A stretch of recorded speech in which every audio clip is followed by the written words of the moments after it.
உயிரோடு தமிழோடு இணைந்திருக்கிறீர்கள். ILC தமிழ் உயிரோடு தமிழில் அன்பர்களே, அரசியல் கலை நிகழ்ச்சி இணைந்திருக்கிறீர்கள். தாயகத்திலிருந்து தாயக உடவியலாளர் இராமேந்திரன் இணைகின்றார். வணக்கம் இராமேந்திரன்.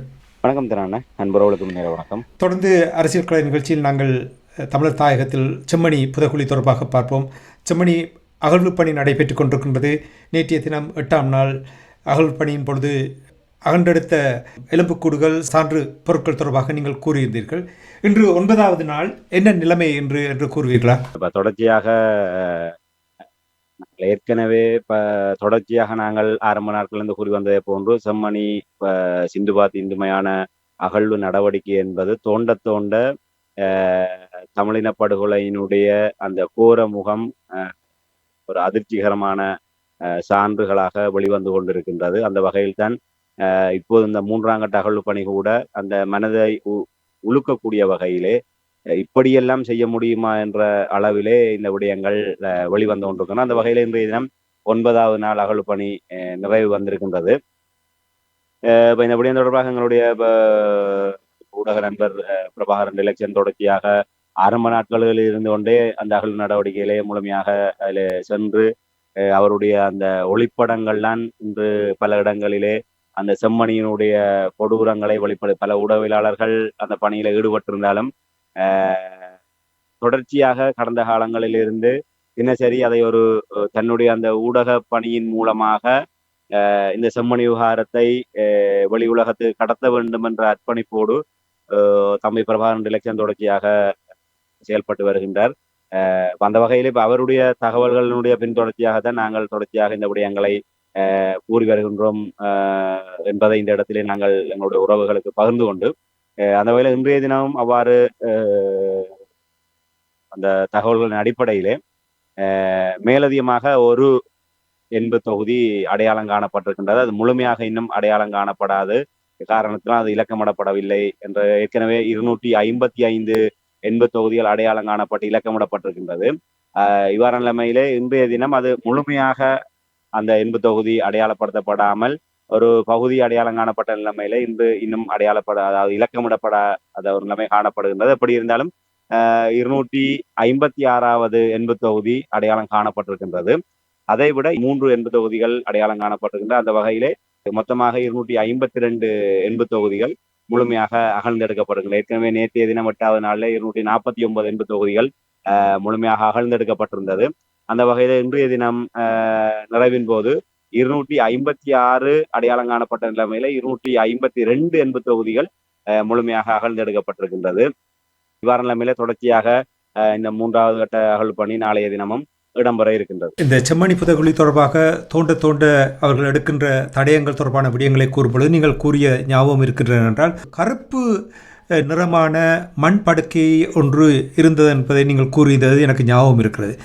அது தொடர்பாக ஏதாவது ஆய்வு செய்யக்கூடியதாக ஏதாவது முன்னேற்றமான தகவல் வந்திருக்கிறது என்றால் அது ஆய்வுக்கு அனுப்பப்பட்ட என்று நீங்கள் கூறியிருந்தீர்கள். இது தொடர்பாக ஏதாவது தகவல் வந்திருக்கிறதா?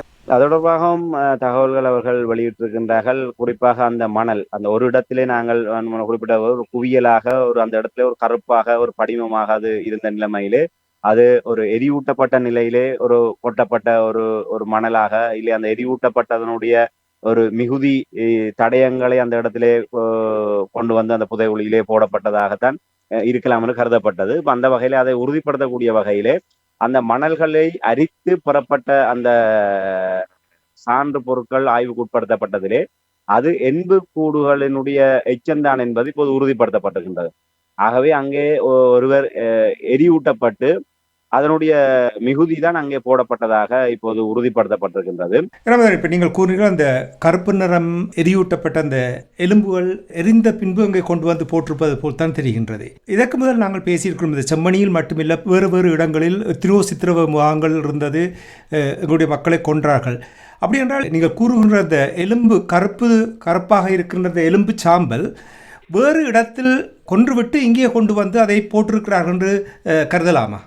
உண்மையில் இப்போது அது அவ்வாறு அந்த மீட்கப்பட்ட அந்த கருப்பு படிம மணலிலே எடுக்கப்பட்ட அந்த சான்று பொருட்களாக காணப்பட்டவை எரியூட்டப்பட்ட எஞ்சிய எண்பு தொகுதிதான் என்பது இப்போது உறுதிப்படுத்தப்பட்டிருக்கின்றது. ஆனால் அதை நீ மேற்கொண்டு நடைபெறுகின்ற ஆய்வுகளில் தான் அது இந்த செம்மணியோடு சம்பந்தப்பட்டு இருக்கக்கூடிய ஒரு எண்பு தொகுதி தானா, இல்லை அந்த ஏற்கனவே உங்களுக்கு தெரியும் ஒரு இந்து மயானமாக இருந்தால் அங்கே எரியூட்டப்பட்டு அந்த அவர்களுடைய அந்த ஈமைக்கிரிகளுக்கு பின்னர் அவர்கள் அந்த சாம்பல்களை அள்ளி எடுத்து சென்று தங்களுடைய அந்த பிதிர்க்கடன்களை நிறைவேற்றுகின்ற செயல்பாடுகளிலே ஆற்றங்கரைகளிலே கொண்டு போய் கரைப்பது வழக்கம். அவ்வாறு அவர்கள் எடுத்து சென்றது போக மிகுதியாக அங்கே இருக்கக்கூடிய அந்த சாம்பல்கள் அங்கே அள்ளி அந்த மயானத்தினுடைய ஏனைய புற பகுதிகளிலே போடப்படுவது வழக்கம். அவ்வாறு அந்த சிந்துவாதி இந்து மயானத்திலே எரியூட்டப்பட்டு விட்டு சென்ற மிகுதி சாம்பல் மண்கள் அவ்வாறு அள்ளப்பட்டு அந்த இடத்திலே கொட்டப்பட்டதா, இல்லை நீங்கள் குறிப்பிட்டதை போன்று நாங்கள் ஏற்கனவே கடந்த நிகழ்ச்சியிலே கதைத்ததை போன்று ஏற்கனவே அந்த செம்மணி சோமரத்ன ராஜபக்சே அவர்கள் கூறிய அந்த வாக்குமூலங்களின் அடிப்படையிலே அந்த இராணுவ சோதனை சாவடியிலே கைது செய்யப்படுபவர்கள், விசாரணைக்கென அழைத்து செல்லப்படுபவர்கள், கொடுமையான சித்திரவதைகளுக்கு பின்னர் அங்கே அதற்கென்று அவர்கள் விசேடமாக இருக்கக்கூடிய ஒரு குழுவினரால் அவர்கள் அடித்து துன்புறுத்தப்பட்டு சுட்டு கொலை செய்யப்பட்டு குற்றுயிரும் குலையுருமாக இல்லை இறந்தவர்களுடைய உடலங்களாகத்தான் தங்களுடைய கையளிக்கப்பட்டதாகவும் அதற்கு பின்னர் தான் தாங்கள் அங்கே அவர்களை புதைக்கின்ற நடவடிக்கையில் ஈடுபட்டதாக சோமர ராஜபக்சே கூறுகின்றார். ஒருவேளை அவ்வாறு அவர்கள் அங்கே புரிதான ஒரு சோதனை சாவடிகளை வைத்து அவர்களை கைது செய்யப்பட்ட தமிழ் இளைஞர்களையோ இல்லை யுவதிகளையோ அவ்வாறு அவர்கள் எரித்து விட்டு அந்த இடங்களிலே அந்த எரித்ததுக்கான தடயங்கள் இருக்கக்கூடாது என்பதற்காக அந்த அந்த தடயங்களை கூட அந்த சாம்பல் மண்ணை கூட இவர்கள் அள்ளி கொண்டு வந்து இந்த ஏனால் இது ஒரு புதைகுழிக்கான ஒரு இடமாக அவர்களால் ஏற்கனவே தொடர்ச்சியாக பயன்படுத்தப்பட்டு வந்தது. ஆகவே அப்படிப்பட்ட ஒரு இடத்திலே போட்டு இதை மூடிவிட்டு அதை அப்படியே மறைத்து விட வேண்டும் என்ற நோக்கத்தோடு கூட இதை செய்திருக்கலாம்.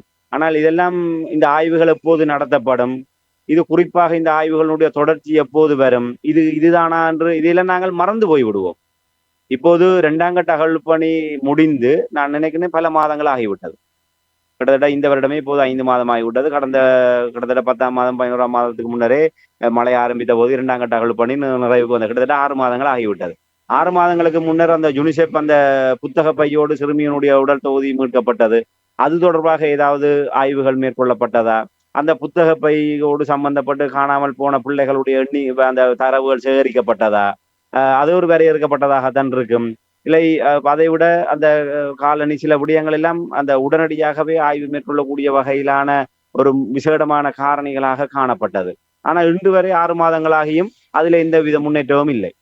அது தொடர்பான எந்த தகவல்களும் இல்லை. ஆகவே இது நாளை வருமா, நாளை மறுதினம் வருமா, இல்லை எத்தனை மாதத்துக்கு பின்னர், எத்தனை ஆண்டுகளுக்கு பின்னர் வரும், அவ்வாறு வருகின்ற போது இதெல்லாம் தொகுத்து பார்க்கின்ற போது இது ஒருவேளை உண்மையாகவே இப்ப நாங்கள் கருதுவதை போன்று புரிதொரு இடத்திலே சித்திரவதை செய்யப்பட்டு எரியூட்டப்பட்டு படுகொலை செய்யப்பட்டதனுடைய சான்று பொருட்களாக இருந்தால் வெறுமனே அந்த ஒரு தகவலாகத்தான் அது கடந்து செல்லக்கூடியதாக இருக்கு. நாங்கள் இந்த முடிவுகள் எப்போது வரும் என்பதற்கு எந்த உத்தரவாதமும் இல்லை.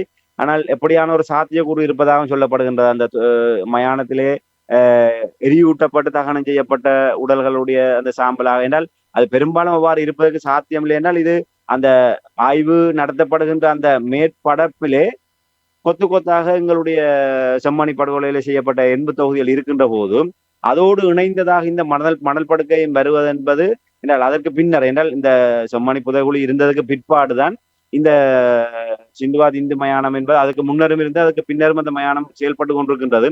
இருந்தாலும் அந்த மயானத்துடைய செயல்பாடுகள் என்பது அவ்வாறு அங்கே எண்பு தொகுதிகளுக்கு மேலாக இல்லை அதற்கு சமாந்தரமாக இந்த சாம்பல் படுக்கை காணப்படுகின்றது என்று சொன்னால் அந்த சாம்பல் படுக்கையை அந்த இடத்துல போடுவதற்காக குழி தோண்டுகின்ற போதே அந்த அங்கே இருக்கக்கூடிய எண்பு தொகுதிகள் ஒருவேளை வெளிப்பட்டிருக்க வேண்டும்.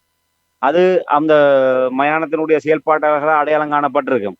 ஆனால் அதெல்லாம் அப்படி நடந்ததாக எந்த ஒரு இடத்திலுமே சம்பந்தமாக இது தொடர்பாக தகவல்கள் வெளிவரவில்லை. ஒருவேளை இப்ப அங்கே ஒரு சிவர் கட்டுவதற்கு அத்திவாரம் தோண்டுவதற்கு அங்கே எண்பு தொகுதியில் அடையாளம் காணப்பட்ட போதுதான் இந்த புதைகுழியை வெளிவந்தது. அப்படி இருக்கின்ற போது ஒருவேளை இப்படி அவர்கள் இந்த மணலை போடுவதற்கு குழி வெட்டும் போது எண்பு தொகுதியில் வந்திருந்தால் அப்போதே அந்த விடயம் பேசு பொருளாக மாறி இருக்கும். ஆனால் இதுவரை அப்படியான இந்த தகவல்களும் இல்லை. ஆகவே ஒரு பெரும்பாலும் இந்த செம்மணி படுகொலையோடு சம்பந்தப்பட்டு அந்த நபர்களை உயிரோடோ இல்லை கொன்றதுக்கு பிற்பாடோ எரியூட்டியதுக்கு பிற்பாடு அதோடு இணைந்த இந்த சான்று பொருளாகத்தான் அது இருக்கும் என்று கருதக்கூடியதாக இருக்கின்றது. எதுவாக இருந்தாலும் பொறுத்திருந்து பார்ப்போம். இந்த ஒட்டுமொத்தமாக இந்த ஆய்வுகள் வெளிவருகின்ற போது அது தொடர்பான விடயங்களை நாங்கள் பார்க்கக்கூடியதாக இருக்கும். நிறைவாக இன்றைய 9வது நாள் அகழ்வு பணியின் பொழுது ஏதாவது சான்று தடயங்கள் ஏதாவது கண்டறியப்பட்டதா? உண்மையிலே அந்த எங்களுடைய உடவியலாளருடைய தகவலின் அடிப்படையிலே ஒரு 80 தொகுதிகள், அதாவது குவியலாக அங்கே 80 தொகுதி மீட்கப்பட்டதாக சொல்லப்படுகின்றது. அது தொடர்பான விரிவான தகவல்கள் எதுவுமே இன்னும் கிடைக்கவில்லை. அதாவது அது முழுமையாக எத்தனை எண்பு தொகுதிகள் அதில் தொகுதியாக காணப்பட்டதா, இல்லை சிதைவடைந்த எண்பு கூடுகளுடைய தொகுதியா என்பது தொடர்பாக தனியான தகவல்கள் எதுவுமே இல்லை. ஆனால் ஒரு குவியலாக 80 தொகுதி அங்கே மீட்கப்பட்டதாக என்று சொல்லப்பட்டிருக்கின்றது. இது தவிர நேற்றைய தினம் அங்கே ஒரு மூக்குத்தி, தங்கத்தினாலான மூக்குத்தி ஒன்று அந்த 80 தொகுதியோடு அங்கே மீட்கப்பட்டிருக்கின்றது. இது தவிர அந்த சவப்பட்டிக்குள்ளாக இருந்த பெண்ணினுடைய அந்த 80 தொகுதியோடு ஒரு தங்க வளையலும் அங்கே மீட்கப்பட்டிருந்தது. இப்போது மேலதிகமாக ஒரு மூக்குத்தியும் இன்னொரு இடத்திலே மீட்கப்பட்டிருக்கின்றது. ஆகவே மூக்குத்தி அந்த வளையலை வைத்துத்தான் இது பெண்ணுடைய உடலமாக இருக்கும் என்று கருதப்பட்டிருக்கும். அது மூக்குத்தியும் என்று சொன்னால் இவ்வாறான அணிகலன்கள் நிச்சயமாக ஒரு சான்று பொருட்களாக, ஒரு வலுவான சான்றுகளாக இருக்கும். ஏற்கனவே அந்த கருப்பு மணல் படிவம் மற்றும் வளையல், மூக்குத்தி போன்ற பொருட்கள் இப்போது சான்று பொருட்களாக மீட்கப்படும். நன்றி ராமேந்திரன். செம்மணி புதகுழி அகழ்வு பணி நடந்து கொண்டிருக்கின்ற நேரத்தில் 9வது நாள் இன்று அகழ்வு பணியின் பொழுது அங்குள்ள என்ன அடையாளம் காணப்பட்ட என்ற விடயங்களையும் உயிரோடு தமிழ் உறவுகளோடு பகிர்ந்து கொண்டமைக்காக அன்பர்கள் சார்பாக நன்றி குறிப்பிடும். மீண்டும் இன்னொரு நிகழ்ச்சி இணைந்திருப்போம். அதுவரைக்கும் நன்றி, வணக்கம். நிச்சயமான நன்றி, வணக்கம்.